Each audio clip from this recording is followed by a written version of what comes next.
Hier, tout le monde attendait le discours de Jérôme Powell. Entre une économie américaine plus que résiliente et une inflation qui continue d'augmenter, quel impact son discours a-t-il eu sur les indices, notamment le Nasdaq et le Dow Jones? Concernant le conflit au Moyen-Orient, celui-ci continue de maintenir l'incertitude sur les marchés financiers et les matières premières en profitent. Faut-il alors continuer à acheter le gold ou plutôt chercher à le vendre? Également, hier, Tesla, après avoir publié ses résultats, a baissé de 9%. Cela représente-t-il une nouvelle opportunité d'investissement? Je vous propose donc de répondre à toutes ces questions dans cette nouvelle ré quotidienne. Nous sommes le vendredi 20 octobre, c'est parti!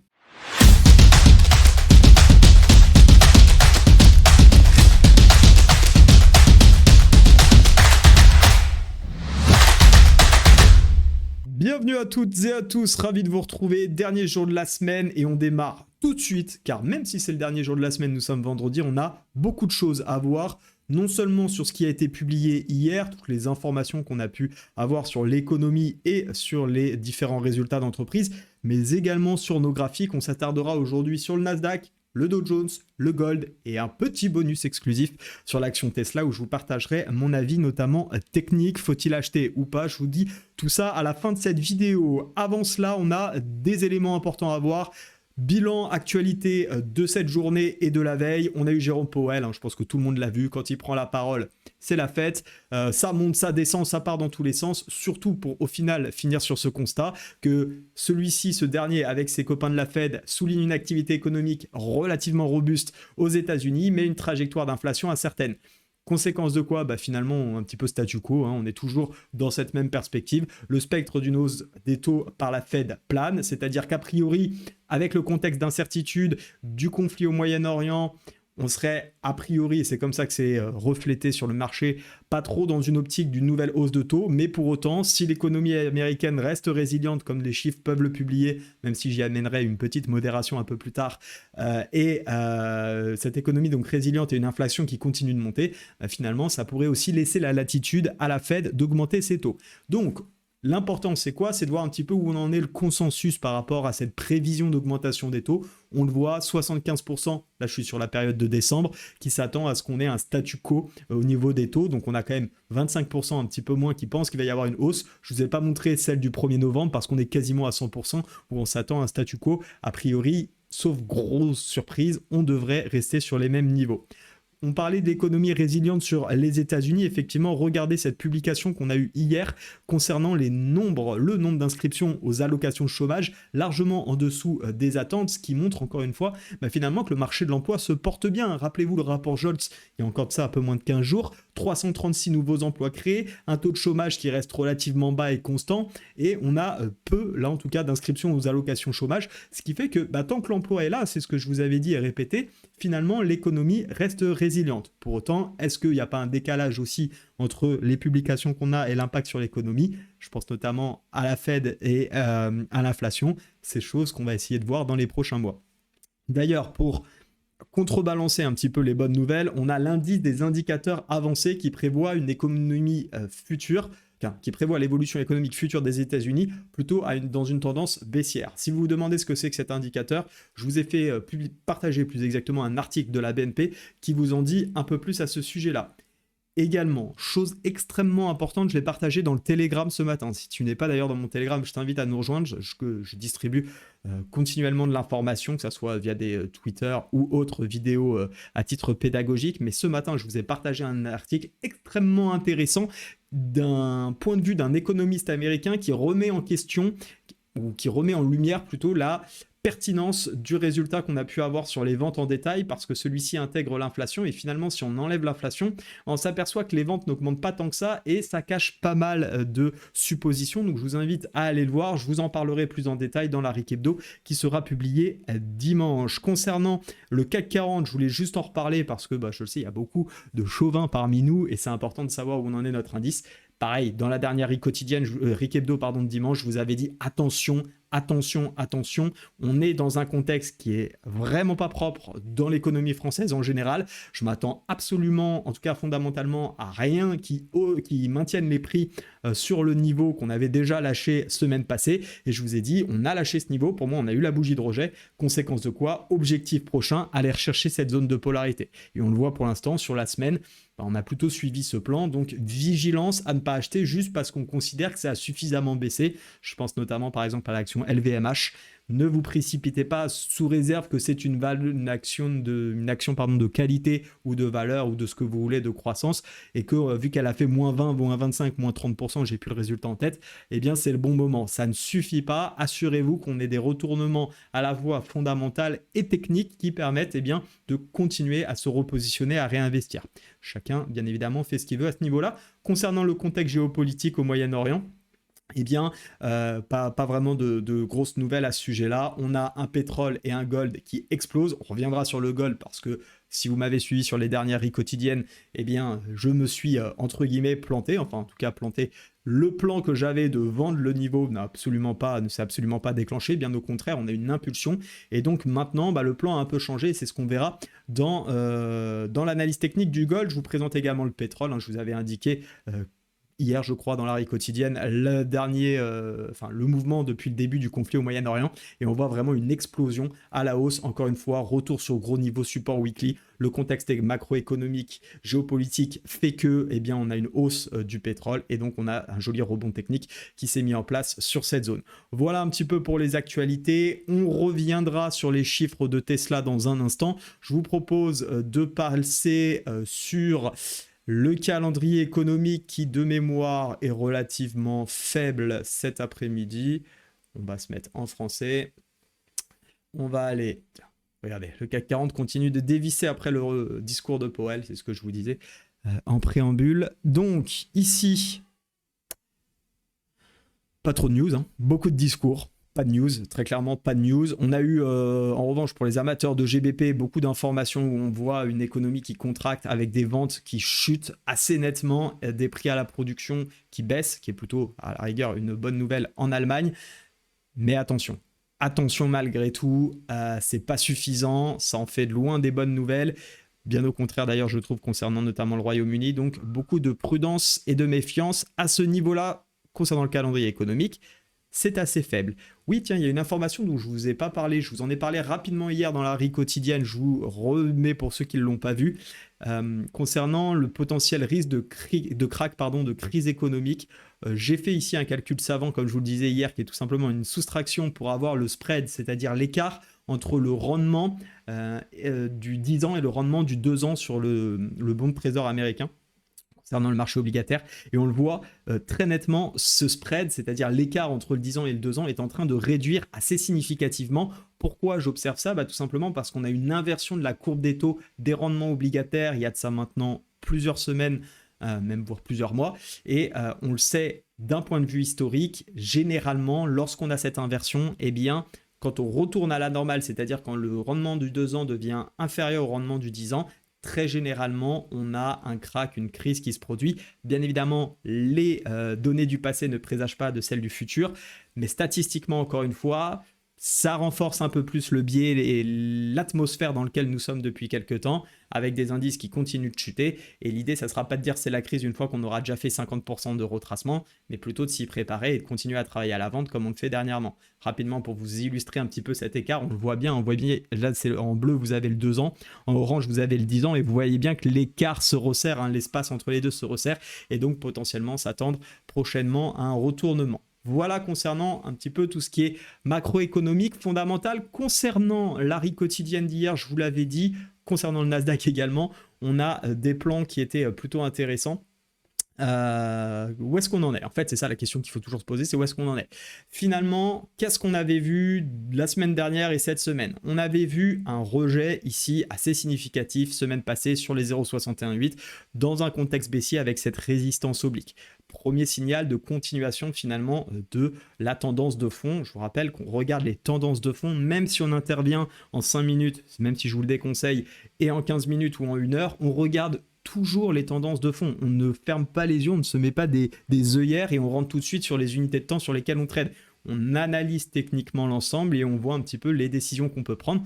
On peut bien évidemment chercher des achats, je ne dis pas que c'est impossible, mais trader dans la tendance reste quand même la chose la plus simple à faire. Et même si sur 2 ou 3 jours, on a des corrections, comme ça avait été le cas du 4 octobre ici au 11 octobre, ce qui représente à peu près une semaine, et bien tout simplement sur cette semaine, on reste à l'écart. Ou alors, on prend des plans acheteurs parce qu'on a des configurations comme on avait pu faire d'ailleurs sur ce joli W avec le petit pullback qu'on avait travaillé la semaine dernière, qui nous avait plutôt fait sourire et qui nous avait ravis. Mais attention à quand même privilégier les trades dans la tendance, ça augmente assez significativement nos chances de résultats et de succès.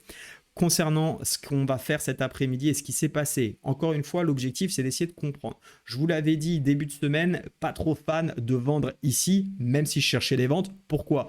Parce que petite zone de polarité qui nous attendait. Et ça, c'est rarement sympa de vendre la zone de polarité. D'ailleurs, on le voit, ceux qui ont vendu se sont peut-être pris, alors après, tout dépend des objectifs que vous avez eus, mais se sont peut-être pris les pieds dans le tapis. On voit qu'on a une fausse cassure, réintégration. Bref, c'est une sorte de milieu de range, zone de polarité, et tant qu'elle n'est pas vraiment rejetée significativement, pour moi, il faut être extrêmement prudent. Et d'ailleurs, on l'a vu avec notre ami Jérôme Powell, en haut, en bas, Netflix à la hausse, Tesla à la baisse. Bref, c'était un peu le bazar, plus d'autres résultats et de publications d'entreprise. Donc attention à ces zones. En revanche, on a bien eu du coup la confirmation de notre tendance baissière, et cet après-midi, vous le savez, deux possibilités. Je continue à chercher des ventes, soit on trade la continuation baissière, un joli OPR, et puis pourquoi pas aller chercher cette zone rouge. À l'inverse, on a un rebond sur cette zone ici de polarité, signal d'échec en fonction de nos méthodes, et pareil, on reshort, pourquoi pas jusqu'au plus bas d'hier. Ça peut être intéressant, voire pour les plus gourmands si vous pensez qu'on a le potentiel d'aller beaucoup plus bas, et pourquoi pas la zone de support. Voilà un petit peu mon avis. Pour l'instant, on continue de faire confiance à les méthodes, à nos manières d'analyser. Ça fait un moment que j'arrête pas de vous dire tous les jours que pour moi, il faut continuer à chercher des ventes dans 90% des cas sur les indices, car on n'a rien qui économiquement nous donne l'envie d'acheter. Enfin, en tout cas, moi personnellement, j'y vois pas de raison, à part l'espoir de voir des indices se retourner. Pour moi, il n'y a rien, et c'est pas du fondamental, c'est de la psychologie et des émotions. Et puis techniquement, surtout, on est dans une tendance baissière. Je l'ai dit, je l'ai répété, on est clairement dans une tendance baissière depuis qu'on a retourné ici la structure, et surtout qu'on avait rejeté les 0,618. Ici, on avait un 0,618 confirmé. Ici, nouveau 0,618 confirmé. Et donc, ainsi de suite, je continue de vendre, et je vous donnerai mes plans la semaine prochaine dans la RIC Hebdo, qui sera publié dimanche soir à 18h, comme tous les dimanches désormais. Concernant le Dow Jones, qu'est-ce qui se passe? Eh bien, même chose, ni plus ni moins. Rappelez-vous la semaine dernière, qu'est-ce que je vous ai dit? Imaginez qu'on fait une partie de tennis, on est dans un double, vous êtes avec un coéquipier qui est à peu près même niveau que vous, et vous affrontez une équipe où vous avez un joueur qui est plutôt fort et un joueur qui est plutôt faible. Sur qui allez-vous jouer? Sur qui allez-vous insister? Sur qui allez-vous mettre un maximum de balles? Personnellement, moi, je vais viser et targeter directement le joueur faible pour une simple et bonne raison, c'est que j'ai plus de chances en jouant sur le joueur faible de récupérer des points, entre guillemets, facilement. Eh bien, c'est un petit peu la même idée dans ce Dow Jones. En début de semaine, on a eu une journée de lundi assez impulsive pour aller rechercher quoi? Eh bien, notre zone de polarité, la zone des 0,5 de cette dernière impulsion baissière. Regardez ce qui se passe sur la zone des 0,5, hésitation et rejet sur les plus petites unités de temps qu'on a su observer assez naturellement avec Analyse Technique Pro, cassure du canal également, donc de ce canal de correction, figure de continuation donc baissière, ça c'est du chartisme, ni plus ni moins, et on continue du coup en analysant, en regardant un petit peu nos structures de prix, on voit le retournement très court terme également, enfin plus court terme. Ici, on casse la structure, inversion de tendance 1 heure qui permet de reprendre la tendance de fond. Et ensuite, on travaille niveau par niveau. Hier, non, je vous en avais pas parlé du Dow Jones, pardon, c'est avec les membres d'Analyse Technique Pro. Donc je m'excuse, mais on a bien été chercher les derniers plus bas sur cet objectif. L'idée, c'était quoi? C'était plutôt d'essayer de vendre sur la zone bleue. On n'y a pas été, c'est pas grave, c'était pas notre trade, tant pis. En revanche, ce qui est hyper intéressant, c'est de voir que non seulement on a cassé la zone bleue, mais aussi cette petite zone qui pouvait nous embêter à court terme en 4 heures. Et pour l'instant, qu'est-ce qu'on fait? Eh bien, on vient rechercher progressivement les derniers niveaux de support. Encore une fois, la tendance baissière, on appuie sur les plus faibles. Et le Dow Jones étant plus faible que notamment le SP500 ou le Nasdaq, eh bien, on continue de travailler cet actif à la baisse et ça a tendance à plutôt nous réussir. Bien évidemment, on peut se prendre un peu les pieds dans le tapis. C'était mardi, je crois. J'ai perdu un trade sur le Dow Jones. Je vous montre... parce que c'est bien beau de dire quand on gagne, mais c'est bien beau aussi de dire quand on perd. Mardi. Je vous referai de toute façon probablement ce trade dans la RIC Hebdo aussi. Mardi, on était par où mardi? On était par ici. Bon, je vais pas perdre trop de temps à vous le montrer. On était par ici. C'était mercredi, pardon. C'était mercredi. Bon, sur la journée de mercredi, on va faire plus simple. Hop, sur la journée de mercredi, vous voyez, on a quand même une bougie extrêmement baissière et j'ai réussi à perdre un trade là-dedans à la vente. Ça fait partie du jeu, il faut l'accepter. C'est pas très grave en réalité parce que malgré tout, si on perd un trade, même dans le sens de la tendance, on va tellement gagner et surtout par rapport au money management que les quelques pertes qu'on va avoir seront largement comblées par nos jolis résultats. Et donc surtout ne pas s'inquiéter si jamais eh bien on perd un trade, ça fait partie du jeu. Cet après-midi, c'est pas parce que j'ai perdu un trade à la vente mercredi que je vais m'arrêter, bien au contraire. Soit on va rechercher la zone verte à ce niveau-là et on va chercher ensuite la zone rouge, soit directement on traite de la continuation jusqu'à des niveaux techniques qui pourraient être identifiés. Attention, on a quand même une jolie petite zone de polarité qui pourrait servir de rebond ici sur la zone des 33 360 prix futur. Et éventuellement, si on réintègre, eh bien pourquoi pas aller chercher la zone beaucoup plus basse ici sur quasiment les 33 000. Voilà concernant le Dow Jones. On se fait une petite passe sur le gold rapide. Je l'ai analysé hier dans la vie quotidienne, donc je ne vais pas y repasser 3 heures. Au contraire, je vais plutôt m'attarder sur Tesla. Ce qui est intéressant juste de voir, c'est que mon scénario qui était plutôt de vendre ne s'est pas mis en place. On a une cassure franche. Et est-ce que c'est grave? Est-ce qu'on panique? Absolument pas. Nous, on avait travaillé à la vente aussi le rejet ici. Rappelez-vous, je vous en ai parlé également hier sur cette bougie de rejet pour aller rechercher les derniers plus hauts. Pourquoi? Parce qu'on vend les gros supports daily. L'objectif hier, c'était soit de revendre cette zone si on avait un signal, soit de vendre la cassure de cette zone avec pullback pour aller chercher la suivante.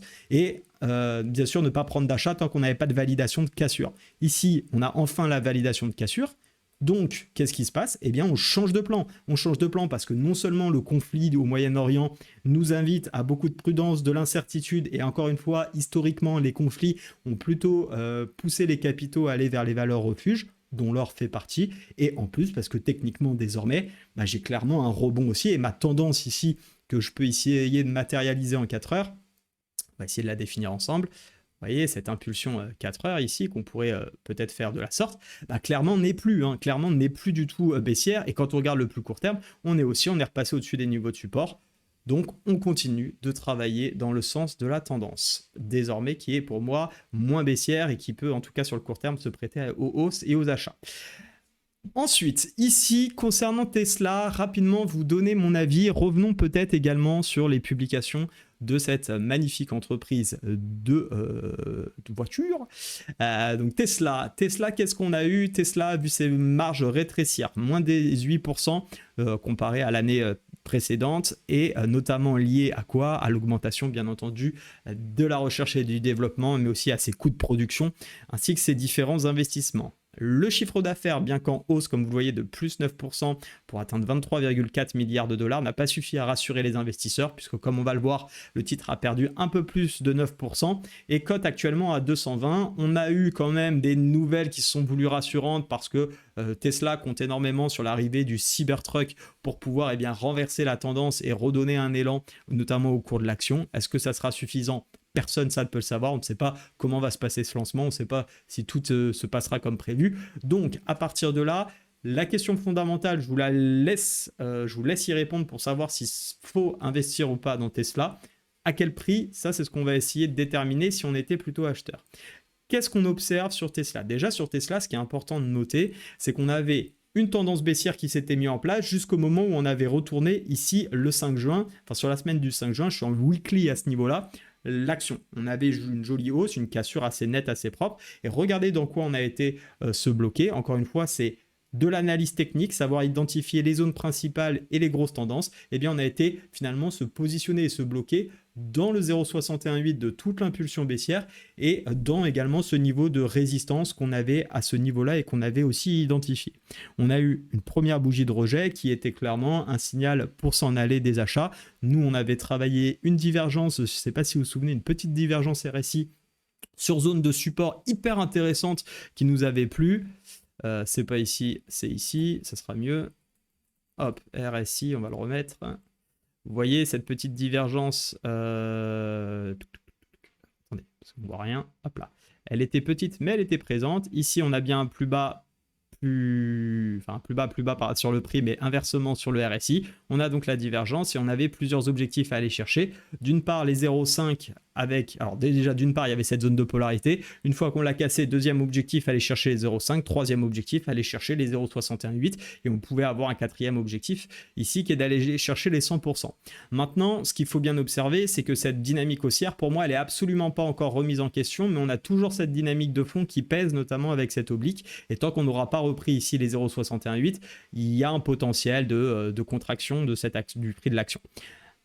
Ce qu'il faut voir, pour moi, c'est est-ce que ça reste intéressant? Pourquoi pas si on a un signal d'achat sur cette zone ici des 207?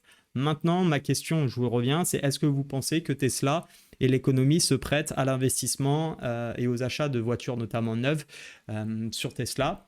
À vous de voir, je n'ai pas à vous dire oui ou non, j'en sais rien en réalité, j'ai mon avis là-dessus, je pense pas, très honnêtement, avec l'augmentation du coût des crédits et autres, je ne pense pas que ça soit le type de valeur qu'il faille acheter dans un secteur en potentielle crise. Encore une fois, je ne suis pas tout à fait là à dire que c'est la crise. Et puis, cependant, on a une petite oblique. Et c'est vrai que le retournement de cette structure ici, sous ce niveau-là, pour moi, clairement, ça sera l'invalidation complète qu'il ne faut plus acheter jusqu'à, pourquoi pas, revenir sur ces niveaux, justement, ces derniers plus bas qui avaient plutôt bien servi, et essayer de repayer du Tesla plutôt aux alentours des 100, plutôt qu'au niveau des 219. Ça nous ferait quand même une jolie réduction. Et dans ce cas-là, pourquoi pas, effectivement, se repositionner si on a ce type de signal. On a quand même fait des jolies choses sur Tesla, rien qu'avec de l'analyse technique. Ici, si vous preniez la divergence, on va dire qu'on était rentré à peu près par ici. Vous aviez un premier objectif à 79% et un deuxième à 121%. Et éventuellement, si vous êtes allé chercher le troisième, c'était de 156%. Donc, il y avait quand même des belles choses à faire et c'est pourquoi ce niveau-là ne m'intéresse pas à payer comme ça intuitivement, plutôt attendre des retournements de structure technique. Voilà pour ce bilan sur cette journée du vendredi 20 octobre. Soyez bien évidemment prudents sur les marchés. Si vous avez aimé cette vidéo, comme d'habitude, le like. Si vous n'êtes pas encore abonné, n'hésite pas à le faire. Active la petite cloche. Excellente fin de journée, bon week-end et à dimanche pour la Riquedo. Ciao!